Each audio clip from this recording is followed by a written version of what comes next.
Welcome back to AR Tales. In today's story, we explore what happens when someone says, "Let's just be friends," but what they really want is control, not friendship. As you listen, notice the moment where you think he should have stepped away for good. She looked me straight in the eye and said, "You are my best friend."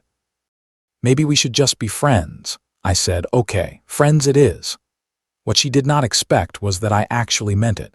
My name is Samuel. I had been with Alyssa for 2.5 years. We shared almost everything. A lease on a modern condo in Denver's River North District, mutual friends, weekend plans, the whole comfortable routine. I am a mechanical engineer at an aerospace startup. Pretty straightforward guy. I like stability, clear communication, and plans that make sense. Alyssa is a digital marketing consultant. She has always called herself a free spirit, which I used to find charming, until all of this. That Wednesday started like any other day. I came home from work expecting our usual evening. Maybe Netflix, maybe takeout. Instead, Alyssa was sitting on the couch with a packed suitcase beside her. Not a good sign. "Obviously, we need to talk," she said. My stomach dropped. That sentence never leads anywhere good. She gave me the speech. She loved me, but was not in love with me. I was her best friend. She did not want to lose that connection. Maybe we should transition to just being friends because our relationship felt more like a comfortable friendship. I watched her fidget with her phone case, this little nervous habit she has when she is trying to control a situation. I listened. Then I nodded and said, "Okay, friends it is." The relief on her face was immediate. She smiled and started talking about how mature we both were and how this proved we really care about each other. She said she would stay with her best friend Jenna for a while until she found her own place. A lot of people say they want a mature breakup. What they often mean is they want to keep the benefits without the responsibility. I meant what I said. If Alyssa wanted to be friends, I was going to treat her like I treat my other friends. Nothing more, nothing less. I think she expected tears, begging, some kind of dramatic scene. Instead, I helped her carry her suitcase to the car and wished her well.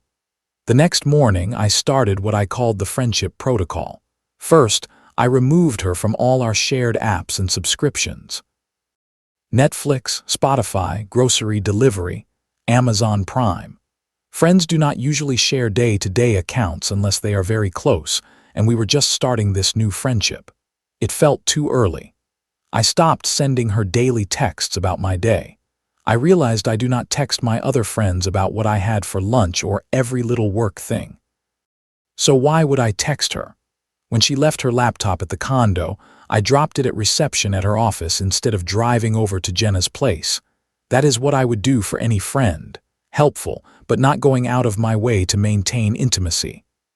By Thursday evening, my phone lit up. "Why are you being so distant? I thought we were going to stay close," I replied. "Just being friendly. Exactly what you asked for." Friday night, she showed up at the condo unannounced with a bag of laundry. Jenna's building does not have in-unit machines, so Alyssa just let herself in with her key and started acting like nothing had changed. "Hey, what is up?" I asked. "Just doing some laundry. Hope that is okay." I watched her start a load like she still lived there. "Actually, this feels a bit weird," I said. "I do not usually let friends use my place like this when I am not expecting them." She looked hurt.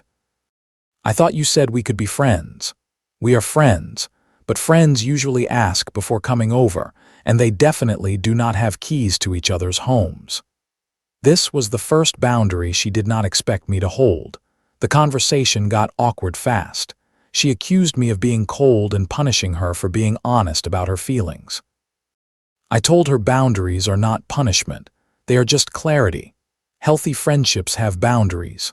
That weekend, I had the locks changed. I mailed her a polite note explaining that I was reclaiming my space, but she could coordinate a time to pick up anything she still had at the condo. About 2 weeks after the "Let's Be Friends" talk, I started to realize that Alyssa and I had very different ideas of what friendship meant. I began to wonder if she really wanted a friend at all, or just wanted a softer landing while she kept me in reserve. A few weeks later, our mutual friend Marcus had a promotion dinner. We had all planned it before the breakup. I went, expecting a normal night. Alyssa arrived with a guy named Evan. She introduced him as her friend, but the way she held his hand and leaned in close made it clear what she wanted us to think. I think she expected me to be jealous or upset. Instead, I introduced myself to Evan, asked him about his job in graphic design, and then focused on celebrating Marcus. Just normal, polite behavior. I could feel Alyssa watching me, waiting for some kind of reaction that never came. When Evan went to the bathroom, she leaned toward me. "Are you okay?" she asked. Of course, why would I not be? I just thought, seeing me with someone else might be weird. Should it be? We are friends, I want you to be happy. The expression on her face was like someone had knocked over a chessboard she thought she was winning on. Jenna was also at the dinner. She has been Alyssa's best friend since college. Before this, I had always been polite but distant with her. That night, she ended up sitting next to me while Alyssa focused on her performance with Evan. We started talking about work. Jenna is a nurse at Denver Health. She deals with a lot of the same kind of problem-solving I do, just with people instead of machines. The conversation flowed easily. She has a calm, steady way of looking at things. After months of Alyssa's emotional swings, it felt peaceful. After dinner, Jenna texted me and offered to help coordinate picking up Alyssa's remaining stuff. Just logistics at first, but our conversation kept going beyond scheduling. She asked how I was doing. She said she thought I was handling everything in a mature way. Over the next couple of weeks, Jenna and I kept texting. Nothing romantic, just easy, thoughtful conversation. Sometimes we grabbed coffee between her shifts when our schedules lined up. Meanwhile, Alyssa's behavior was getting stranger. She started showing up at my workplace, not inside but in the lobby, saying she was in the area and wanted to grab coffee. My coworker Chris noticed right away. "Your ex has been in the lobby 3 times this week," he said. "That is not normal friend behavior." I told him she was just trying to stay friendly. He shook his head. "Friendly people text. They do not camp out at your job." I mentioned the visits to our HR manager, Daniels, just as a heads up. She was not amused. "If she is not an employee and not here for business, she cannot hang around the lobby," she said. "If this continues, we will have to ask her to leave." Sure enough, the next week, Alyssa appeared again. This time, Daniels spoke to her and explained the policy. Alyssa left, and that night I got a furious text. "I cannot believe you got me kicked out of your building. I was just being nice." "I did not get you kicked out," I replied. "I told HR you had been visiting. They explained their rules. It is just workplace boundaries." "Everything is boundaries with you now. You have changed." She was right. I had changed. I had started enforcing normal boundaries I should have had from the start. The real turning point came when Jenna invited me to a charity event her hospital was hosting. She needed a +1 and thought I might like to support the cause. I said yes. We had a great night. Jenna looked beautiful. We danced a little, talked a lot, and enjoyed the event.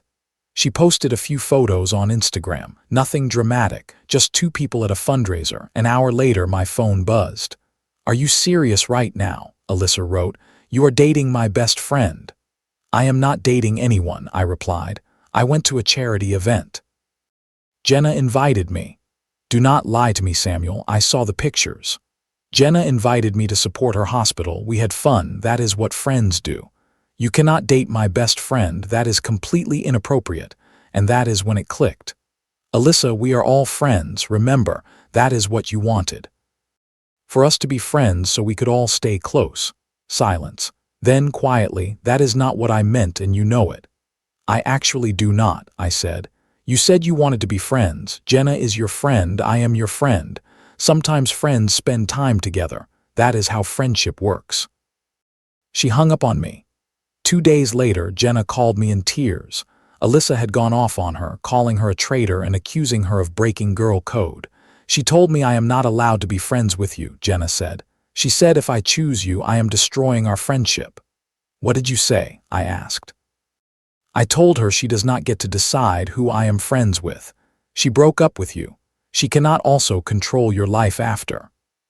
That conversation changed something for both of us. Jenna and I started seeing each other more intentionally, not to hurt Alyssa, but because we genuinely liked each other and were tired of being managed. By now, it was obvious. Alyssa did not really want friendship. She wanted me on an emotional leash. The friends label was supposed to be a safety net where she still got my attention and support without committing to me. When I took her at her word, the safety net turned into an actual boundary, and she panicked. Then it escalated. After HR told her she could not be in the lobby, she started sitting in her car in the visitor lot instead. Same spot, same time, every day, watching the entrance. Chris came to my desk one afternoon. "Her car is out there again. This is not okay," he said. I told MTKS Daniels. She was firm. "This is moving into stalking behavior," she said. "We are documenting each incident. If she steps back onto company property, we will file a formal complaint." I started taking photos of her car with timestamps, just in case. Around the same time, something happened with our shared tech. I had removed her from our main accounts, but I had forgotten about a shared iCloud account we had set up years earlier. Through that, Alyssa accessed my text messages. She took screenshots of private conversations between me and Jenna, not just recent messages, but weeks back. Then she sent those screenshots to our entire mutual friend group with comments about how I was manipulating Jenna and how our connection was built on lies. What she did not realize was that the messages actually made us look careful and respectful. They showed Jenna worrying about hurting her. They showed me saying I would not start anything romantic until I was sure Alyssa was done emotionally. They showed both of us trying to do the right thing in a messy situation. Our friends saw that. Marcus called me. "I am sorry, man," he said. "She has been twisting things for years, but this crosses a line. The messages do not say what she thinks they do." Then Alyssa made it bigger. She called my parents. My mom phoned me confused. "Samuel, I got a strange call from Alyssa," she said. "She says you are being emotionally abusive to a girl named Jenna and that we need to intervene." I explained everything. My dad, who is a retired police officer, listened quietly. "Son, you need to document everything and talk to a lawyer," he said. "This pattern is not normal. It is dangerous." He put me in touch with a family law firm that handles harassment cases. The lawyer listened to the whole story and then drafted a cease and desist letter. "What she is doing crosses several lines," the attorney said. "Workplace harassment, misuse of shared accounts, defamation, stalking behavior. This letter puts her on notice. If she continues, we can ask for a restraining order." We sent the letter on a Thursday. By Friday afternoon, she had already broken it. She showed up at Jenna's hospital during her shift, demanding to speak with her. When she refused to leave a patient care area, hospital security had to escort her out. That incident went into the record. Soon after, Jenna started getting strange phone calls. Local numbers would appear on her caller ID, but when she answered, it was Alyssa using some kind of voice-changing app, making vague threats about consequences for stealing other people's relationships. Jenna reported the calls to hospital security and local police. Using technology to harass someone is a crime in Colorado. The officers took it seriously. Then Alyssa went public. She posted a long Facebook rant about how men weaponize boundaries to punish women for wanting space. She wrote about quiet, emotional abusers. She tagged me, Jenna, our workplaces, our friends, and some family members. It was intense, messy, and very public, and she tagged her own company. Her boss saw the post. They did not like seeing a marketing consultant dragging personal drama onto social media while the company name was attached. She was placed on unpaid leave while they reviewed her behavior. The hospital where Jenna works helped her file for a protective order. In the middle of all this, our mutual friend Sarah called me. "Samuel, I need to tell you something," she said. "Alyssa confessed something to me last month." Sarah told me that Alyssa had admitted the whole "let's be friends" idea had been a test. She had never really wanted to break up. Her plan was to end things gently and see if I would fight for her. She said if you chased her, it meant you really loved her, Sarah said. If you respected the breakup, she would see that as you not caring enough. So if I fought for her, I would have been labeled controlling. If I respected her words, I did not love her enough. It was a game I was never supposed to win. Everything suddenly made sense. Alyssa had created a situation where any healthy response looked wrong to her. The problem was not that I stopped chasing. The problem was that she needed to be chased to feel loved. Now, Alyssa is facing possible charges for harassment and stalking. She is on unpaid leave. Most of our friend group has pulled away from her. Jenna and I are officially dating, and it is the healthiest relationship I have ever been in. Sometimes I feel bad that everything blew up so hard. Mostly, I am grateful it happened before marriage or kids. I thought the story ended there. Then I got an email from a law firm I did not recognize. The subject line was "Final Communication." It said, "My client would like to request a brief meeting to provide closure. This is not a legal matter." I assumed it was about the case. I agreed to meet at a busy coffee shop downtown where I would feel safe. When I arrived, there was no lawyer, just Alyssa sitting alone at a corner table. She looked different, thinner, minimal makeup, simple clothes instead of her usual carefully curated outfits. She looked smaller, not in size but in energy. I almost turned around and left, but something in her posture looked different. Less defensive, more tired. "Thank you for coming," she said quietly. "I know you had no reason to trust this would not be another mess." "So why am I here?" I asked. She took a breath. "I am in therapy now, intensive therapy. My job put me on mandatory leave and required counseling before I can come back. Part of the process is writing letters to people I hurt and taking responsibility. I wrote you a letter, but sending it felt like forcing you to deal with my emotions again. So I asked if I could say this once in person and then leave you alone for good." I nodded. "Samuel, I understand now what I did to you. To Jenna, to our friends, I did not just break up with you, I built a game you could not win." She looked down at her hands. "If you fought for me, I would have said you did not respect my boundaries. When you did not fight, I punished you for not caring. The friends thing was not about friendship. It was about keeping you as a backup while I looked around. I wanted you to stay devoted without giving you anything real in return." Her voice shook slightly. "When you started treating me like an actual friend instead of a girlfriend, I panicked. I felt like I was losing control. Every boundary you set felt like rejection. Even though I created the situation, I told myself you were cruel when really you were just being healthy." She looked up at me. "I know this does not fix anything. I know I lost you and Jenna and a lot of people. I am not asking for forgiveness or another chance. I just wanted you to know that I finally see what I did. I was testing your love in the worst way, and when you passed the test by refusing to play, I broke." She stood as if to leave, then paused. "Jenna is perfect for you," she said. "She is everything I pretended to be but was not. You deserve someone who says what they mean.